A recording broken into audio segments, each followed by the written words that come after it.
dia vatsiny be ny vola dia izay famatsiam-bola izay en fait no mampivoatra ny famokarana dia mampitombo ny ari-karena fahobe dia mampandroso ny Madagasikara.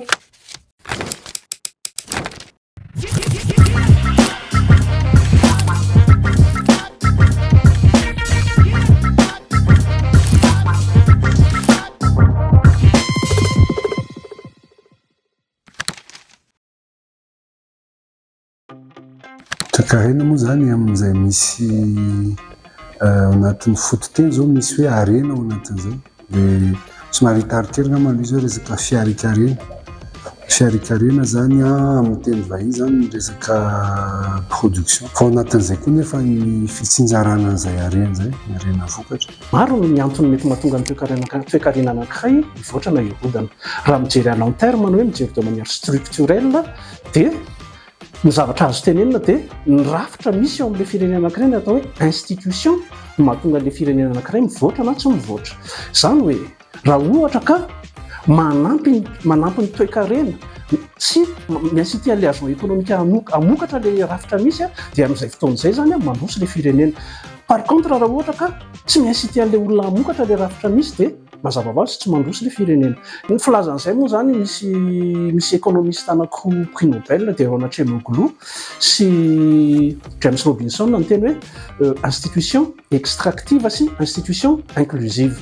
Institution inclusive izy zany mazava ho azy rehefa mandrisika ny olona hamokatra, extractive kosa izy rehefa ohatra ka tsy mandrisika ny hamokatra fa misy fanageazana angamba ny CAP-arina. Ny ohatra niraisina tsotra indrindra angamba dia hoe Corée du Nord sy Corée du Sud. Fa manino ny Corée du Sud mandroso be dia manino ny Corée du Nord tsy dia mandroso satria tsotra be tany Corée du Sud nisy fandraisana tanana sy nisy famporisiana ny olona hamokatra ary nandray andraikitra be tamin'izay ny fanjakana. Tany Corée du Nord nefany somary nisy économie communiste angamba ny filaza azy dia ilay rafitra communiste mihitsy tsy nampandroso. Mazava ho azy zany eo amin'ilay hoe manisy vita malagasy zany no fitentsika dia tsy hoe atao slogan fotsiny zay fa tena misy zava-dehibe mihitsy ny anton'izay amin'ny resaka toe-karena miverina foana amin'ny teny économie fiarikarena manosika ny olona zany ny mpamokatra hamokatra misimisy kokoa sy mahazo antoka kokoa fa misy vidy ny vokatra vokarina ny fanjifanao zany ny vokatra vita toerana dikan'izay zany mampiodina ilay toe-karena miantoka asa. Tsy atomboka tsy mitovy ny vokatra ny fiakaran'ny vidim-pianana amin'ny olona rehetra. Azavaiko satria arakaraka ny fidiram-bolan'ilay olona no mamaritra ny zavatra jifainy eny an-tsena. Amin'izay fotoan'izay zany ny olona somary kelikely fidiram-bola dia somary sahirana kokoa raha ohatra ka miakatra ny vidim-bary sy ny vidina PPN satria mazefatra ho anazy ireny zavatra ireny ao anatin'ny panier budgétaire. Ho an'ny olona izay somary atao hoe manana fidiram-bola ambonimbony kokoa mazava ho azy fa voakitika ihany izy nefa no ilay profil de consommation hafa satria mbola misy zavatra fa betsaka kokoa jifainy eny an-tsena dia mety hoe somary ambanimbany kokoa fiatraikany.